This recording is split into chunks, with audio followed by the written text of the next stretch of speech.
Good morning. Welcome to Community Conversations. I'm Vicki Green. My guest this week is known to so many in Worcester and beyond.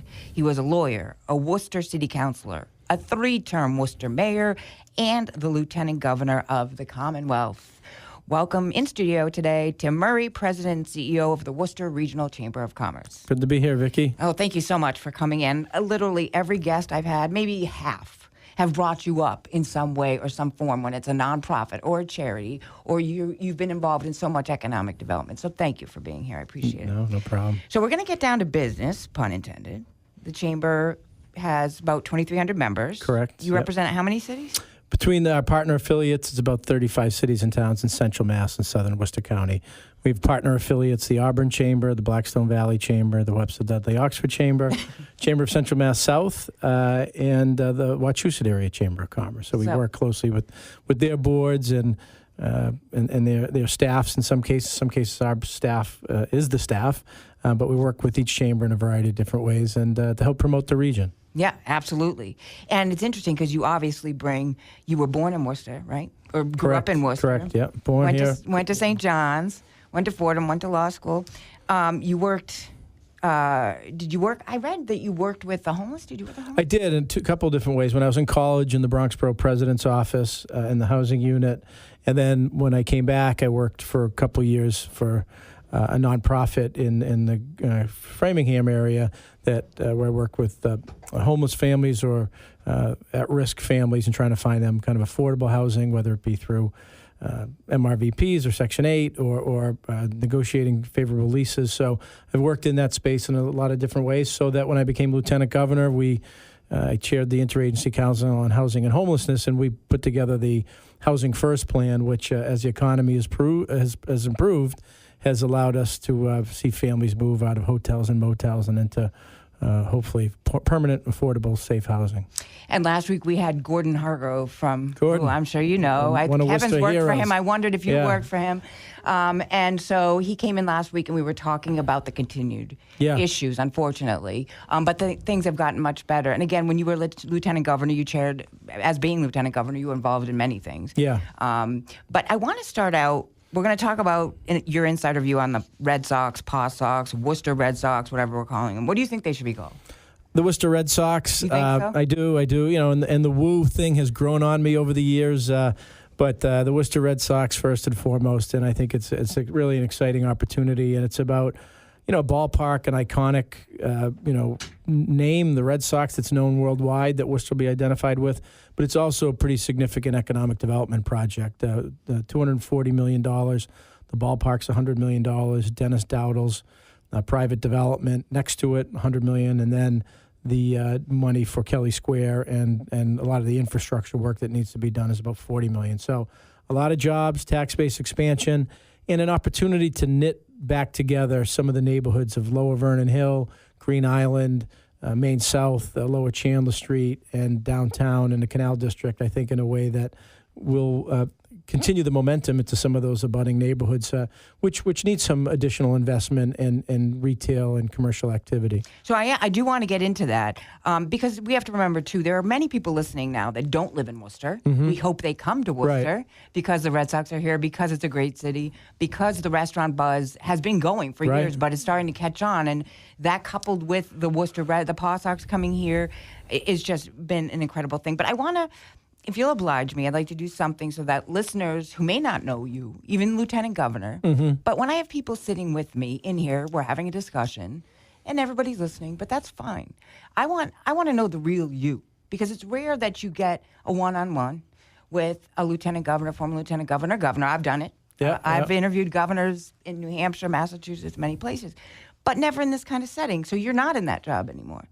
But I'd love to do a quick word association so people can get to know you better, right? So I'll give you a word, and whatever pops into your head, go for it. Okay, you ready? Right. We got 10 words. Politics. Compromise. Healthcare. Dignity. Education. Opportunity. I like that one. Your favorite food or guilty pleasure? Food, huh? Off the top of your head. I like anything. There's got to be one. Sweet, salt. Chocolate chip cookies are always good. All right. Well, we like that because isn't the chocolate chip cookie, famous cookie, is the state cookie? That's right. I think you're right. Yeah, Yes, I am. So you're going right along there with you go. it. Okay. Favorite book? When Pride Still Mattered, about the biography of Vince Lombardi. Interesting. We'll have to get to that. Beacon Hill. History. I like that one. That's where I get to know you better because people often associate Beacon Hill with the State House, and I purposely did not say the State House because that might elicit a different answer. Yeah. Because when you say history with Beacon Hill, that's not political. Do you understand? I do. People think Beacon Hill often is the State House. Mm-hmm. That's why I asked. Interesting. Okay. Proudest moment? Married, my daughters. I don't know, a couple things there. Good answer. How old are your daughters? 13 and 12. Oh boy. Yeah. Lucky you. Mine's 19 and in college now. 13's a good year, though. Worcester Airport. Progress. President Trump. Divisive. The Red Sox. Winning. Like to hear it. Okay, so as we end on that note, we started talking about the Red Sox, and thank you, by the way, for obliging me. Mm-hmm. We talked about the name. You obviously think Worcester Red Sox there because they're having they're taking, somebody's doing a contest or a write-in about what you think the name should be. Right. So that's why I asked. So I think it's kind of the nickname, like, with the abbreviation. I think that's where the focus is. Well, that's a thing for branding and things. What are you going to, you can't, Worcester Red Sox is a very long name. Yeah, I think that will be the name. I think this is kind of what the version of the Paw Sox would be. Right. But you know what I used to hate about when I lived in Worcester, and I've been here many years, is Wormtown. And people adopted it eventually that lived here. You got the brewery.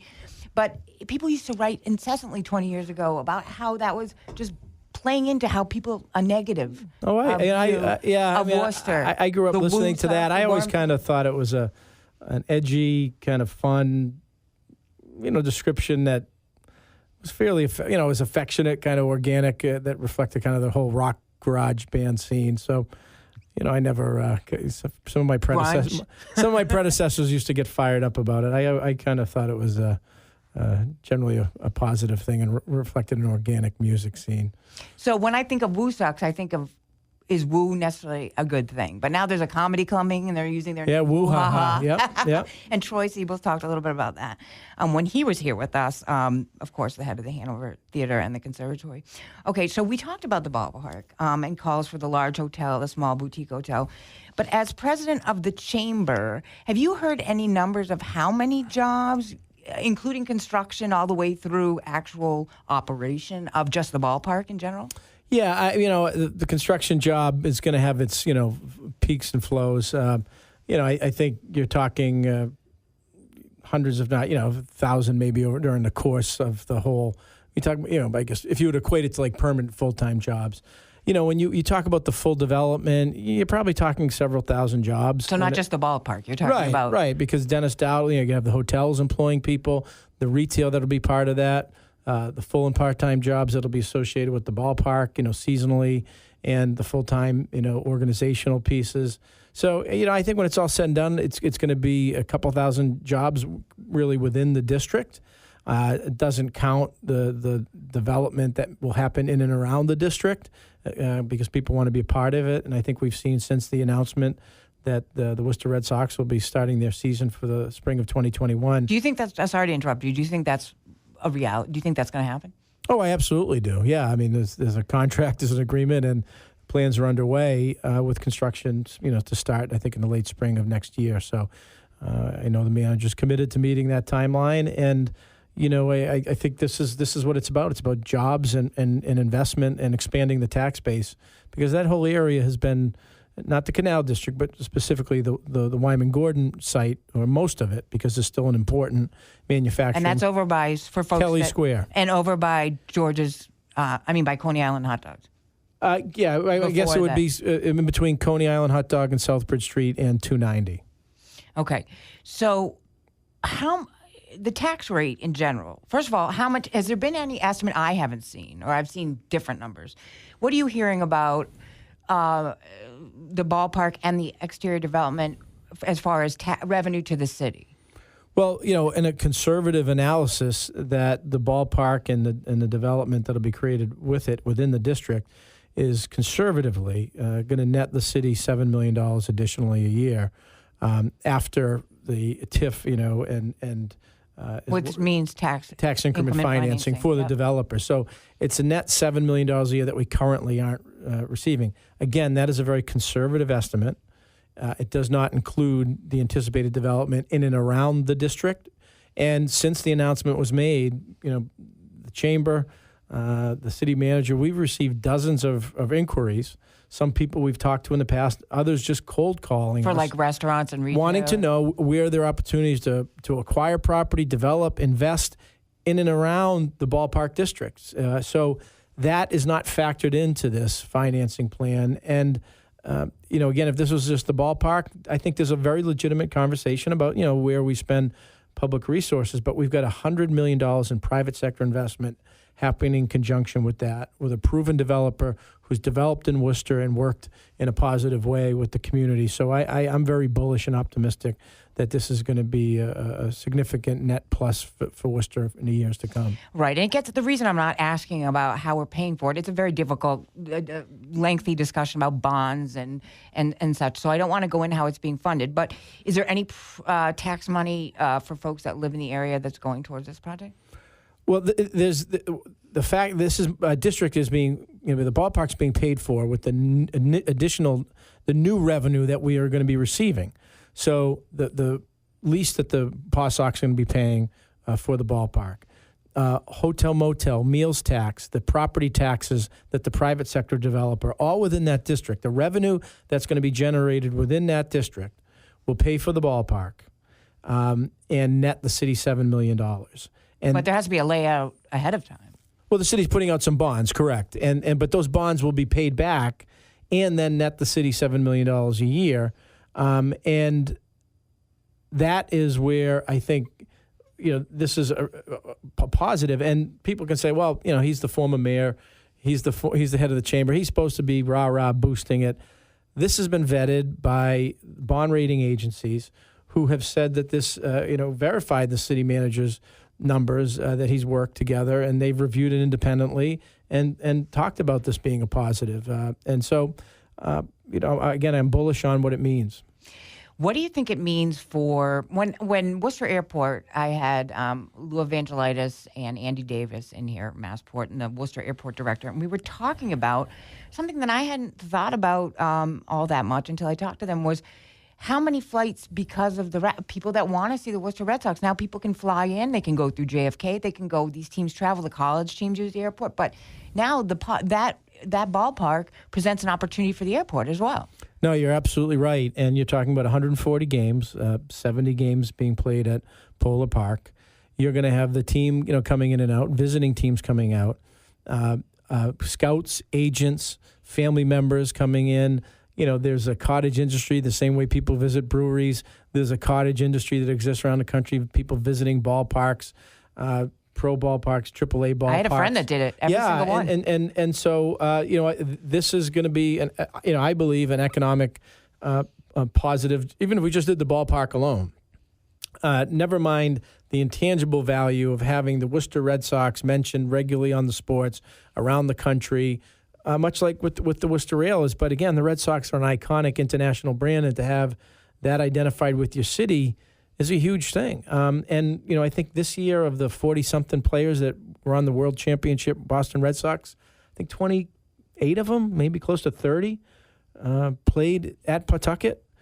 So I didn't know that. Yeah, so there's a lot of intangibles that come from this that benefit your city and markets your city that you can't always quantify in terms of dollars and cents. Do you think that coupled with, the restaurant buzz in Worcester, people from out that have never been to Worcester, because of the internet and such, they hear about these restaurants, I see them on TV, that coupled with the increased buzz of the restaurants, with now the ballpark, do you think that that's going to draw, obviously it's going to draw many, many people here? Yeah, it's going to accelerate it. We've seen that trend. We talked to our partners at the arts and cultural organizations and businesses in the city. The Hanover has been a major catalyst in that regard, bringing people into the city, oftentimes from Metro West, even as far as 128, coming into Worcester for the first time, having a great experience at the Hanover, going out for dinner or drinks before and after and saying, wow, convenience, access, great experience, great food.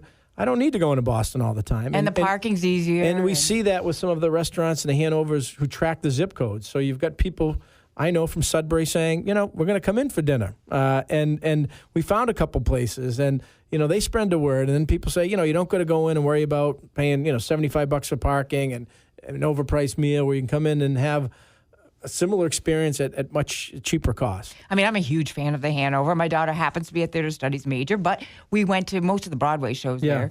And I remember when I first went there, I thought, and I'm someone who's grew up in Metro West and used to going to the big theaters in Boston for everything. And the fact that my parking garage was literally across the street from where I walked in the door. Right. And then when you walk in the door, I could be home in 15 minutes, 20 minutes. It wasn't the hour-long thing. And because of that, we were willing to stay in town to go to eat, because it doesn't mean an hour commute, that we had to get home. And we're seeing, in the 10 years that the Hanover's been open, the theater district, WBDC being a catalyst, John McGrail and his business MG2, with the beer garden just opening, the Woo Ha Ha Comedy Club, some of the restaurants, the brew coffee shop. So the district is really starting to come alive, and MG2's significantly reinvested in a lot of the property. So you've got people living down there and working down there, and now supporting the retail businesses as well. Okay, that brings up a good point. When you say MG2, just for the folks that aren't from the area, that's a developer that bought up some of the buildings kind of diagonally? Yeah, John McGrail, about 15 years ago, maybe a little bit longer. I think I was mayor. We pitched him to come into the city. Has acquired a number of pieces of property in the Grid District, and which is part of the theater district, and really creating the critical mass and mix of housing with the arts and cultural venues, and it's creating some energy down there, which is exactly what everyone wanted. Right, and that comes to my next comment, because I also am in contact, often go to the Marlborough City Council meetings, and they're looking at doing it on a smaller scale, this mixed-use development downtown. They want to bring more people, urban professionals that want to live downtown, have a walkable life. So, but in Worcester, there's something a bit different, and I know this came up when you were mayor, obviously, and it still comes up all the time. The tax rate in Worcester, it's a dual tax rate. Right. So the residential tax rate is different than the tax rate for commercial business. We know the Chamber's position, obviously, is to get that commercial rate down. Do you see it as a deterrent to businesses coming here? Have you heard them say, oh, well, the tax rate is just too high. I'm not going to make my business in Worcester? So 351 cities and towns in Massachusetts, probably 250 of them approximately have a single tax rate per thousand. So city or town sets the tax rate. Whether you're a business or a homeowner, you pay, $20 per thousand or $22 per thousand. In the 80s, the state gave the ability for, I believe it was the 80s, maybe in the 70s, the state gave the ability for cities and communities, for cities and towns to set a dual rate. Worcester, I think, made a mistake in the 80s and went to a dual rate, so they charge businesses more per thousand. And we've seen since that's happened, the commercial industrial tax base in the city shrink. That's not the only reason, but it is a factor why it shrunk. And so there's a number of businesses that can make a decision. They can pay $34 per thousand in Worcester, or they can go to a neighboring town and pay $17, $18, $19. And unfortunately, we've seen some businesses, particularly some manufacturers, who were looking to reinvest in their business, expand, look for a more modern site, and the numbers didn't work, and they moved outside the city. We've seen other businesses say, they're going to grow somewhere else. So it's an obstacle. I'm not going to say it's always a defining issue, but it is a challenge. And unfortunately, over the last 3 or 4 years, a majority of the Worcester City Council, unlike other communities which are moving to that have a dual rate, they're moving towards a single rate. Fitchburg just did it last week. Auburn will be voting, as will be Webster Dudley, and then Worcester. They're moving towards a single rate to eliminate the dual rate over time, which is probably the right, and we believe the right thing to do and reasonable thing to do. Unfortunately, Worcester's gone the other way and expanded the gap, and that makes it more challenging to try to pitch a variety of different businesses. Now, as you're in your position at the Chamber, you're very happy, I'm sure, for these other local communities getting the business. No, and I've said that we're a regional chamber, so I would rather have them expanding in the region than going out of the state or down south. But again, if the city wants to pay for the services, I'm a city resident. I benefit from the public schools and the police and fire and the parks and the public library and all of those amenities. To pay, we want a business community that's growing and thriving. Oftentimes, they're the ones independent of their taxes, that are supporting the Little League or the Soccer League, or we mentioned Friendly House, or contributing to the schools. And so, when they're getting hammered or creating an environment where they're shrinking, there's less of that philanthropic giving that also benefits our community that people need to recognize as well. Now, there is one thing.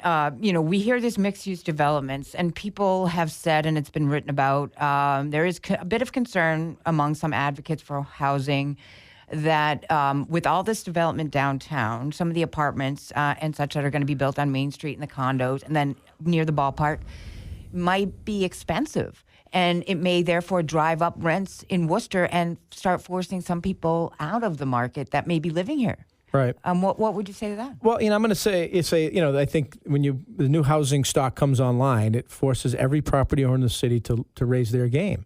And to think about, if people are reinvesting in the city, maybe I need to be reinvesting in some of the properties. And that is a good thing for the city. And yet we need to be mindful of affordability and access. And Worcester, the state wants every community to have 10% affordable housing. Worcester's, I think, 13, 14, maybe 15%.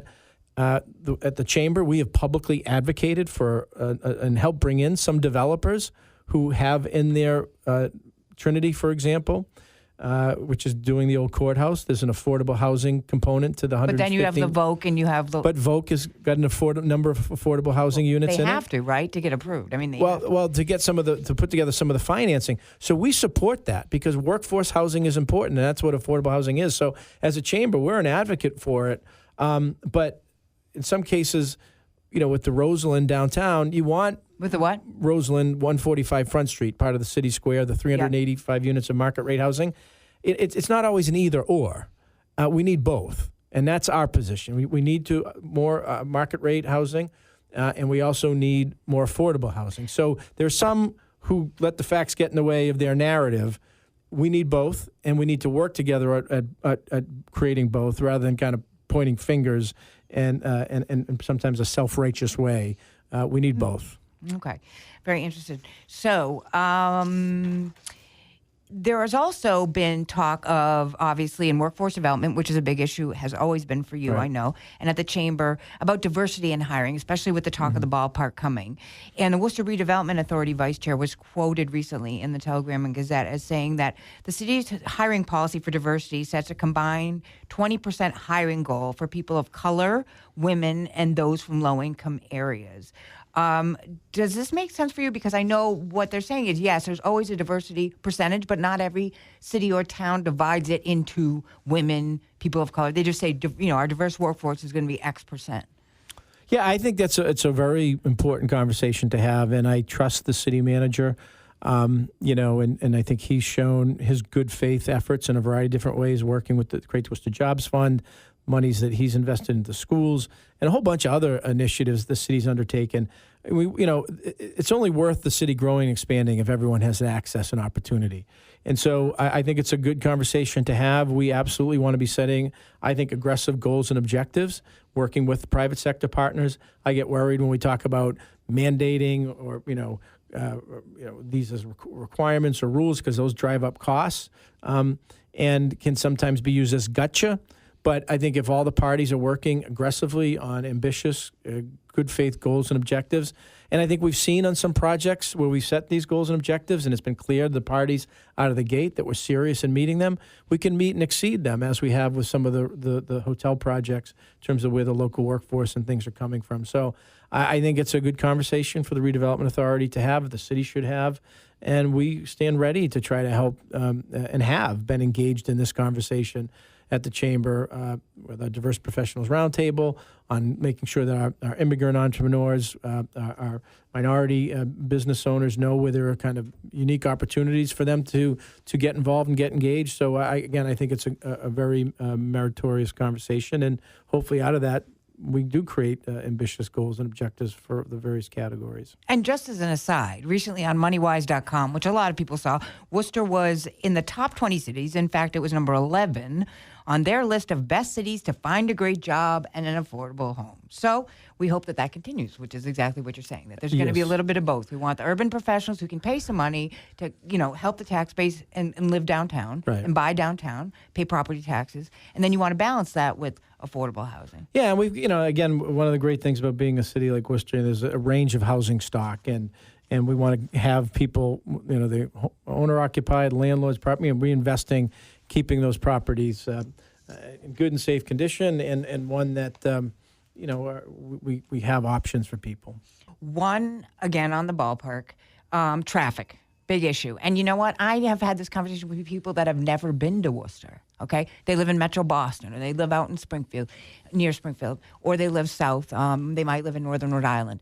And they say, all I've been hearing about is this Kelly Square thing and how the traffic's going to be so bad, and how am I going to get to the ballpark? Now, they've been holding, the Mass Department of Transportation has been holding these hearings where they started out with some sketches, and they've had some public hearings. There's going to be another one in the next couple of days, and they've been taking in suggestions and such.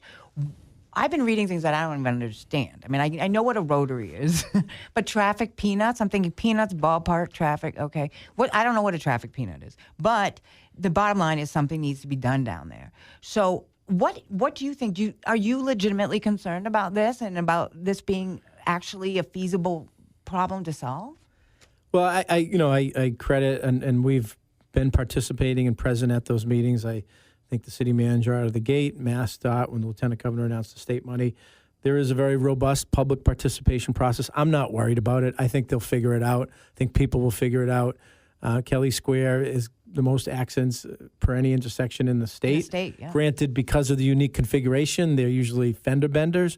But think about thousands of people on game nights coming back and forth, kids, families.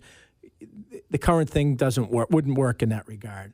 So I'm more than confident that they'll find a good way to make it work. And it's also, there's different ways into the city. People are going to be coming from east, west, north, and south, not just all via 290. People forget you can come up 146 and just stay on. From Rhode Island. Yep, you can come, or from the Pike for that matter. Just come right up Quinsigamon, Quinsigamon Ave. That'll be a whole new gateway into the ballpark. Union Station is literally 2 blocks from where the ballpark will be. There's, I think, 6,000 parking spots within a half mile or mile of the ballpark. So I'm not worried about it. I think they'll figure it out, and it'll be better than what we've got. And it's an opportunity to Green Island right now is somewhat on an island.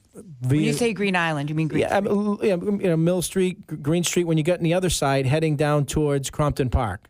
By having a more thoughtfully integrated Madison Street, Kelly Square, we can take the momentum in the Canal District and bring it down into the island, which is something the neighborhoods wanted for some time. Okay, now we're running short on time, but I have to get this in here because I've talked to you about it. We were just talking about the access from Boston to here. Now you're going to want people, obviously, less traffic, use the commuter rail. Right. Well, that has been an issue I know when you were lieutenant governor that you made with the CSX train transportation discussions, just so people understand. This has been a discussion that's been going on for a very long time about how to access trains. And I took the train before Union Station was even redone. And it was on Shrewsbury Street. And there were probably 15 parking spaces. And you would just stick your dollar in the machine. But, the problem was the times the train run in and run out. You've told me they've increased. And after I first mentioned this to you, it just happened to come out in the news that the MBTA is looking at fixing the tracks, and maybe are they going to be adding some? Because that is what I hear, even with the new stops since I use the train. You've got Westboro, Grafton, Westboro, Southboro, Framingham. Well, it's just, people are still, there aren't accessible times for folks to get in and get out. Yeah, well, I think we've made dramatic improvement, and you wouldn't be seeing all this development, and everything I've heard from the development community is the reasons they've made so many of these investments is because of the commuter rail. When this started, there were 6-round trains. Then we've gone to, I think, 8, then to 9, then to 13.5, then to 17.5. But that's counting weekends too, right? No, this is daily. So now we're up to 20 daily round trips from what time there was 6, including now a nonstop in the morning and a nonstop in the evening. We've made continuous improvement, and we've got to continue to do more. And that's where the center platform will be added within 4 years. That will allow some tweaks and changes to the schedule, hopefully some additions. There's state money that's now that the tracks that the state acquired has been improved and replaced. We need to look at where we might be able to add some second track which would then allow us. So I like to think in 15 years we've gone from 6 to 20, and I'm hopeful over the next 5 to 10 years we can go to 25 or 30, looking at new and different schedule configurations. And because it's important, and we want to keep people in Massachusetts who can't afford the greater Boston area. Businesses are getting priced out. We want to keep them in Massachusetts. The ballpark? Yep, you want people to be able to take the train? Yeah, so we've got to continue to stay focused on it as we have, and we'll make progress. All right, so maybe by 2021, that's in... Well, it's certainly... Well, I think probably shortly thereafter, the center platform will be done, and that would allow for some more changes or tweaks to the schedule, improvements to the schedule, which is what we've done. And because of that, it's been a major catalyst in the development in the downtown. These developers and investors have said so directly. Well, the other thing, too, is we had I love the city, and I know you do, and I'm not even from here. This is my adopted city. Yep. But the NPR radio named Worcester the It Town. And in the story, they quoted a local developer investor as saying, Worcester's rise is only just beginning. I'm sure you agree with that, given what you Yeah, said. I turned 50 this year, and I've been paying attention for probably 40 or 42 years, starting when I delivered the Evening Gazette and the Sunday Telegrams, when I read my product. And in the last 3 or 4 years, there has been a sea change. The Boston media, the national media has really, I think, recognized. I think it's maybe been willfully ignorant over the last 10 years, especially some of the Boston media, about the momentum. We lost our own media. That's another question. But about the momentum underway in the city. And I think in the last 3 or 4 years, the facts are making the case as we bring developers, investors, media people into the city. They see the tangible difference. They see the westward migration. They see the momentum. And when you've got companies like JetBlue making investments in the city, when you see people like Cliff Rucker, Chip the owner of the rail. The owner of the rail is making $50 million of investments in the city in a variety of different ways. Chip Norton, $70 million at the City Square project. You see someone like Larry Lucchino and the Red Sox organization making a commitment to the city that gets people's attention.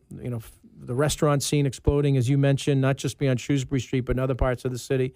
A lot of momentum underway, and it's our job to continue to leverage that and try to make sure that every section of the city gets a touch. Okay. In the region, for that matter, as well, because we're also pitching sites in the region. Well, yeah. I mean, we could have people moving here for jobs and increased manufacturing. If we have increased manufacturing jobs that live in suburbs of Worcester. Yeah, and we were very aggressive working with our affiliate partner chamber, the Webster Dudley Oxford, when IPG announced a plan to expand. IPG Photonics down in Oxford, 500 new jobs.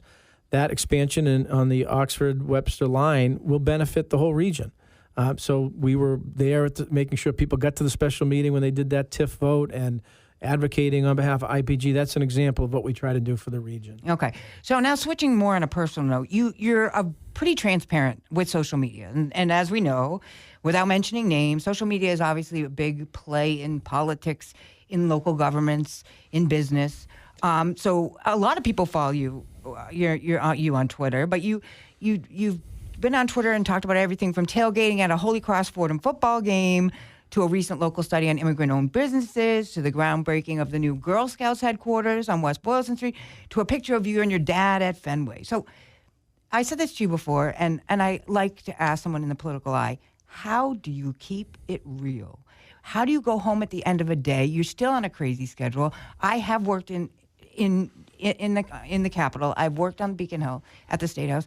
It is not an easy job. Unless I was in there, I wouldn't have known it. Unless I was down in the Senate buildings, I wouldn't have known the amount of time and hours that these aides and your elected representatives put in. How do you keep life real?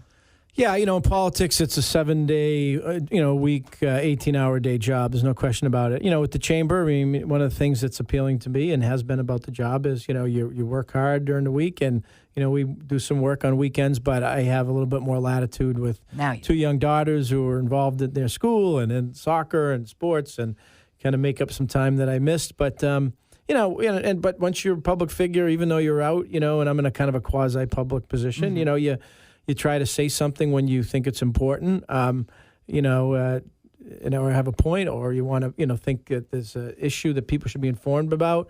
And sometimes you just, want to have some fun. You got to pick your spots. People don't necessarily want to know everything you had for breakfast every day on social media, or but you try to pick your spots when you want to communicate something, and that's what I've tried to do in that regard, knowing that that's a key way how people get information these days. And that's one of the things I'm proud of that we've been able to do at the Chamber is we do a lot of important work advocating for our members, programs and events, and we've really significantly increased our ability to communicate with our members and the broader community about how important the business community is and working with government, working with community groups, working with higher ed.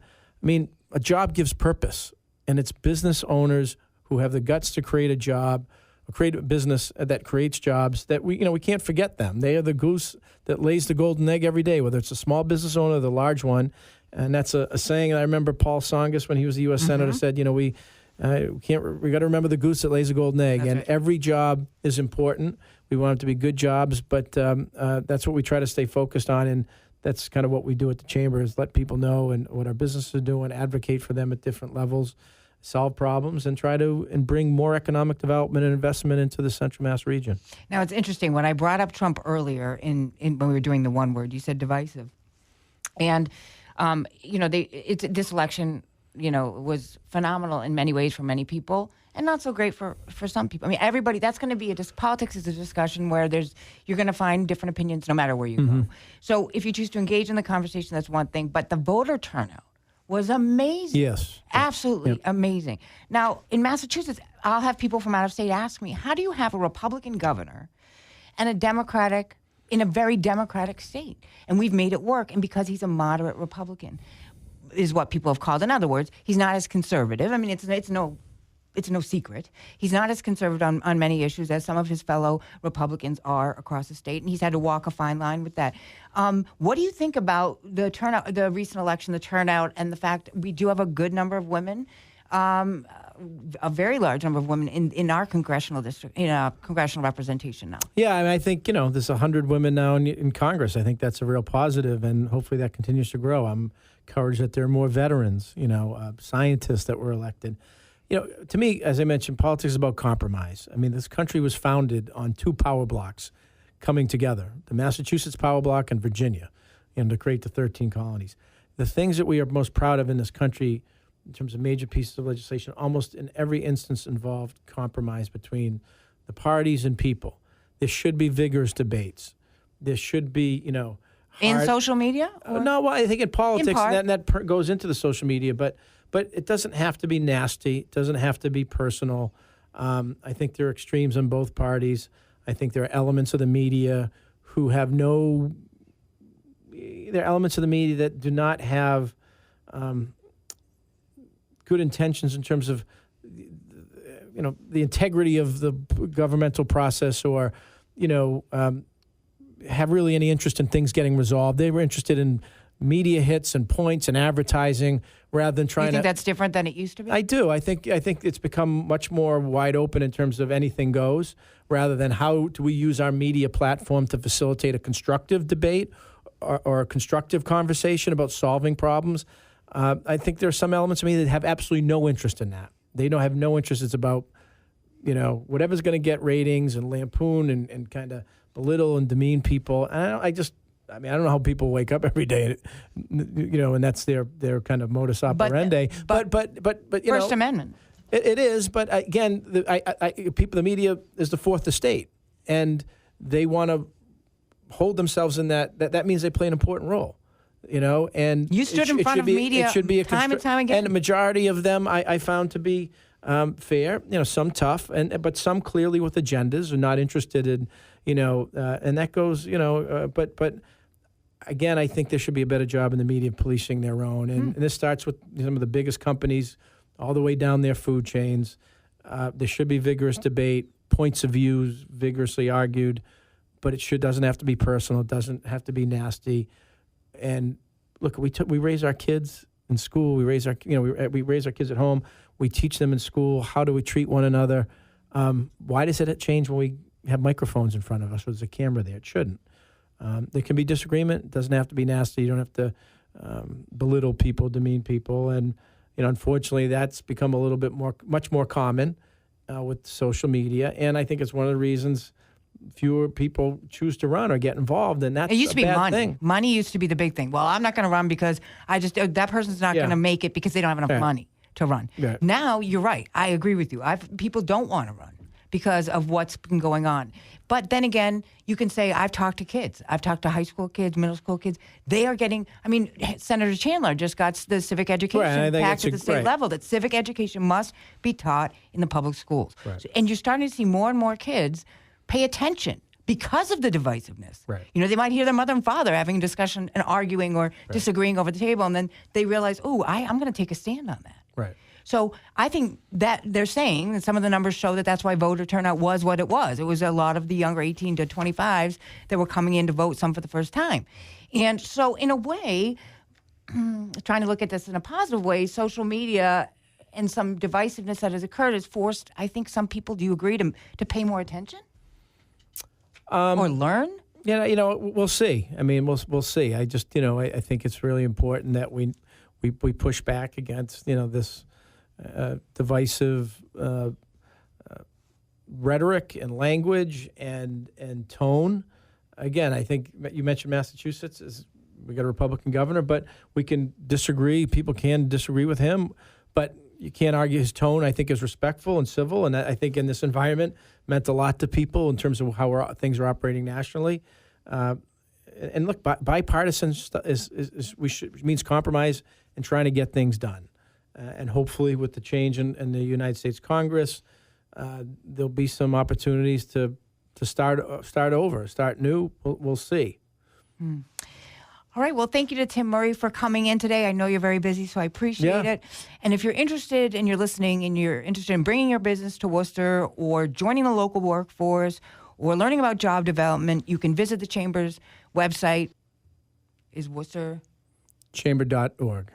Sorry about that. That's okay. Hey, things happen. Just so people know, the phone. Yes. No, we had a phone issue, and that's fine because you're a busy guy. So I appreciate you coming in. Again, Tim Murray, who is the president and CEO of the Worcester Regional Chamber of Commerce. Great discussion, and I'm sure we'll keep it going off air. Good stuff. Thank you, Vicki. That's Community Conversations. I'm Vicki Green. Have a wonderful day. Day.